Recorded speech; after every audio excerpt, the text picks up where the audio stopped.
Hello everyone, study class में आपका स्वागत है। आज की कहानी है भिड़ंत, क्लास 6 चैप्टर 3। कहानी चलते हैं। भिड़ंत। बुद्धि न हाट बिकाए, बुद्धि न चोर चुराए, बुद्धि चढ़े जब शान, चमके सकल जहान, बुद्धि न बांधो भैया, नहीं तो बूढ़ी नया। इसी के साथ कहानी स्टार्ट होता है। तो साहबान, बुद्धि के मामले में कौन बड़ा है कौन छोटा, कौन खरा है कौन खोटा, इसका जवाब किसके पास? अजी बुद्धि के सिवा किसके पास? बिल्कुल ताज़ा वाक्य है। एक स्कूल में एक थे बुद्धिमान पंडित, एक था बुद्ध प्रसाद, एक गुरु एक चेला। पंडित बुद्धिनाथ सचमुच बुद्धि के नाथ, काफी सन्नाम। बुद्धि से बुद्धू से बुद्धू को बना देते अक्लवान। कैसे? घिस घिस कर, मांझ मांझ कर। पढ़ाने का ढंग भी अनूठा। बात शुरू होती कहानियों से, बात पहुंच जाती नतीजे तक। बहुत गुमान था लोगों का पंडित जी पर। पंडित जी को भी खुद पर कम गुमान न था। अब आइए दूसरी ओर। उनका एक नया छात्र था गणेश। पंडित जी की नज़र में बिल्कुल गोबर गणेश। मोटी मोटी बातें भी नहीं समझ पाता था वह, जैसे उस दिन की बात। पंडित बुद्धिनाथ कहानी सुना रहे थे। एक था मदारी। मदारी के पास थी दो चीजें, एक बंदर दूसरी बकरी। इन्हीं की सहायता से वह अपने खेल दिखाता। एक दिन वह गया मेले, खरीदे कुछ केले। खाने के पहले नहाने की सूझी, ढूंढ लिया तालाब, बगल में थी झाड़ी। बांध दिया बंदर, बांध दी बकरी, रख दिए केले, कपड़े उतारे, चला गया नहाने। वह लौट कर आया तो केले नदारद, केले कहीं नहीं, छिलके जरूर थे बकरी के सामने। उसने बंदर को देखा, वह साधु बन बैठा था। मदारी ने कहा, वाह रे शेख सादी, उस्ताद से ही उस्तादी। अव्वल तो केले खा गया, दूजे इल्जाम बकरी पर चढ़ा गया। उसने मक्कार बंदर को 4 छड़ी जमाई। कहानी खत्म हो गई। पंडित जी ने पूछा, बच्चों अब तुम लोग बताओ, केले बंदर ने खाए बकरी ने नहीं, मदारी ने इसे कैसे जाना? उन्होंने सामने वाले लड़के से पूछा, बोलो। वह लड़का सिर झुका कर खड़ा हो गया। दूसरे लड़के से पूछा, तुम? लड़के ने कहा, सर गिलहरी ने बताया होगा। पंडित जी ने कहा, यह गिलहरी कहाँ से टपक पड़ी? सभी लड़के हंस पड़े। आखिर बुद्धिनाथ पंडित ने बताया, बकरी केले खाती तो केले के छिलके भी खा जाती।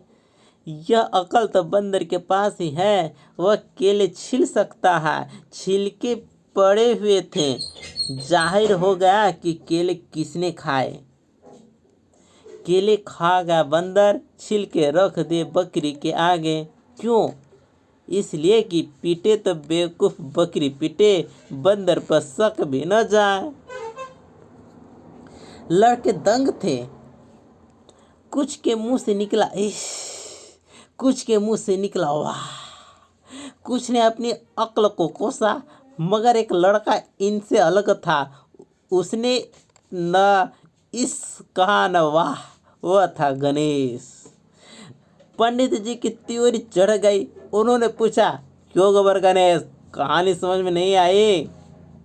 गणेश उठ कर खड़ा हो गया, बोला, सर कुछ समझ में आई कुछ नहीं। पंडित जी ने पूछा, कितनी समझ में आई कितनी नहीं? गणेश ने कहा, सर बंदर ने केले खाए, उसने केले के छिलके डाल दे बकरी के आगे। पंडित जी बोले, तो? गणेश ने कहा, मगर बकरी तो छिलके खाती है, छिलके उसके सामने पड़े रहे, उसने खाए क्यों नहीं? पंडित जी भन्ना कर बोले, नहीं खाए तो नहीं खाए, तुम्हें इससे क्या। गणेश ने कहा।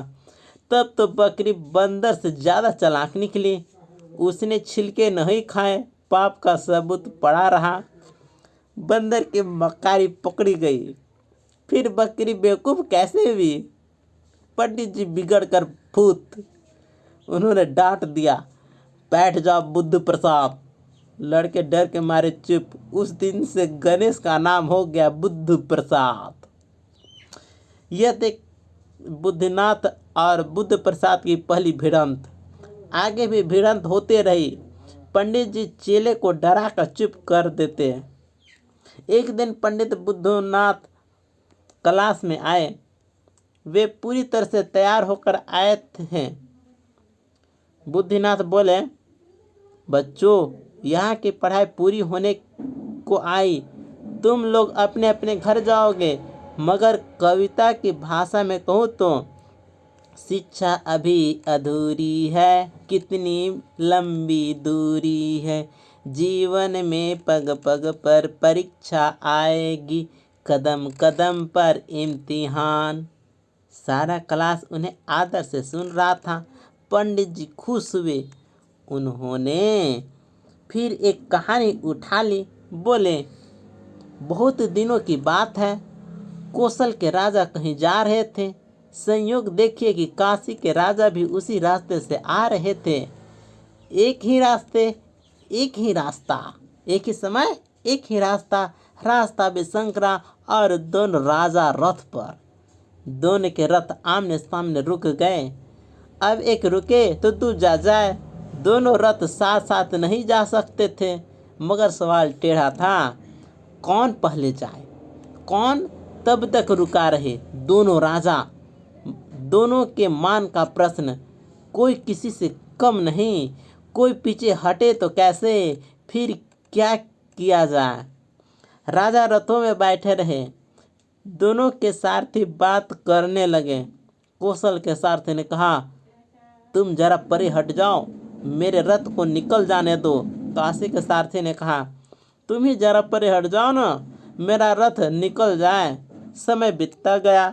सारथी बहस करते रहे। आखिर वे एकमत हुए। तय हुआ जो महान हो वह पहले जाए।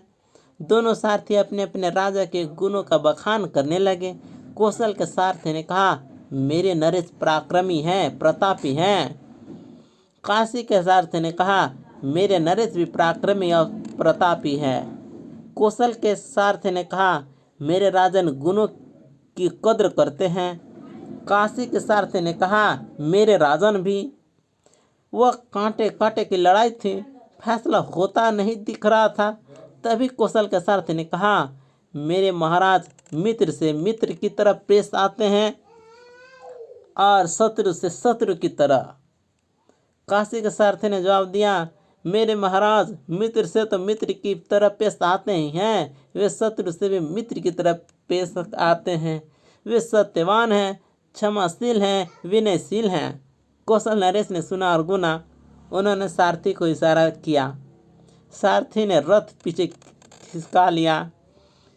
काशी नरेश की महानता सिद्ध हो चुकी थी। वे खुशी खुशी पहले प्रस्थान करने लगे थे। कहानी पूरी हो चुकी थी। पंडित बुद्धिनाथ बोले, बच्चों, वह निर्णय सही था ना। छात्र बोल के, बिल्कुल सही सर। पंडित जी बोले, हाँ बच्चों, मित्र को तो सभी मित्र मानते हैं, लेकिन बड़ा वह है जो शत्रु को भी मित्र माने। गणेश ने उठ कर कहा, क्षमा करें सर, यह कहानी भी साफ नहीं है। पंडित जी भन्ना कर बोले, क्या साफ नहीं है। गणेश ने कहा, सर, महानता वाणी से नहीं आचरण के द्वारा प्रकट की जाती है। काशी नरेश यदि सचमुच महान होते तो वे पहले से ही अपने रथ को पीछे कर लेते। बुद्धिनाथ पंडित का सिर चकरा गया। वह बोले, तो कौन महान था। गणेश बोला, सच पूछा जाए तो कोई नहीं। गणेश जी ने पंडित जी ने पूछा, फिर भी दोनों में से एक को चुनना होगा तो। गणेश बोला, तब कौशल नरेश सर, वे कद्रदान थे, क्योंकि उन्होंने सत्य को स्वीकारा, उन्होंने कोई दावा भी नहीं किया। पंडित बुद्धिनाथ सिर पकड़कर बैठ गए। उन्होंने कहा, मैं हारा, तू जीता। मैं तुझे आदमी नहीं बना सका, काठ के उल्लू। पंडित जी अपना वाक्य पूरा भी नहीं कर सके। पीछे से आ गए हेड मास्टर साहब। उन्होंने कहा, रुकिए पंडित जी, लड़के को जायज़ सवाल करने दीजिए। जरूरी नहीं कि आप उससे सहमत हो। वर्षों से आप वही कहानियाँ पढ़ाते आ रहे हैं, कभी उलट पुलट कर जांच नहीं उनको। अगर किसी ने उंगली उठाई तो बुरा मान गए। उनकी आग पर पानी न डालिए। मैंने आपकी और गणेश की बातें चुपकी चुपकी सुनी।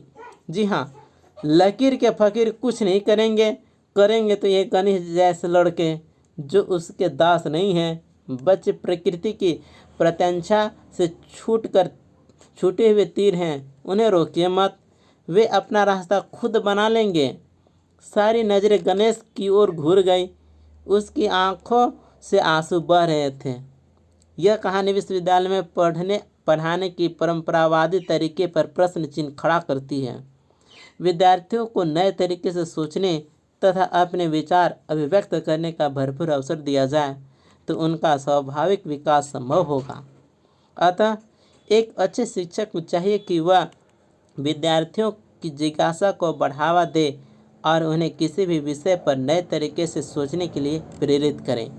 तो ये कहानी था भिड़ंत, जिसे लिखे हैं संजीव जी ने।